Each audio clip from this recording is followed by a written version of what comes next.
નમસ્કાર, આપ જોઈ રહ્યા છો સ્પાર્ક ટુડે ન્યૂઝ. વડોદરાથી મોટી કોરલ ગામે જતી એસટી બસના મહિલા કંડક્ટરને અચાનક પેટમાં દુખાવો ઉપડતા બસ ડ્રાઈવરે મુસાફરોને અન્ય બસમાં ખસેડી તાત્કાલિક સારવાર અર્થે સયાજી હોસ્પિટલ પહોંચ્યા હતા. વડોદરા બસ ડેપોથી બસ ડ્રાઈવર ભરતભાઈ પગી અને તેમના કંડક્ટર મિત્તલબેન ખાટ બસ લઈ મોટી કોરલ તરફ જવા રવાના થયા હતા.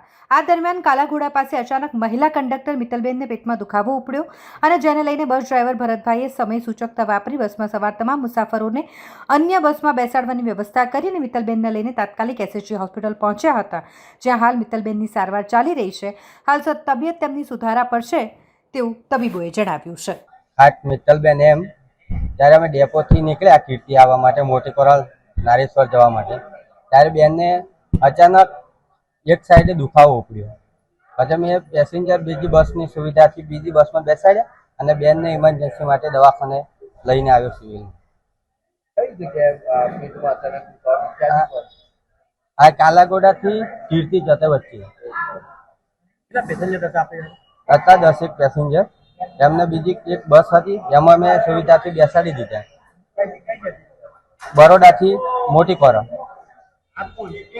મેં બસના ડ્રાઈવર છું ના. બેનને અચાનક જ દુખ્યું હતું, એટલે બેને કીધું કે મને અચાનક દુખે છે ભરતભાઈ, બસ લઈને જરાક મને દવાખાને લઈ જાઓ. એસએસસી પગી ભરતભાઈ પ્રતાપભાઈ.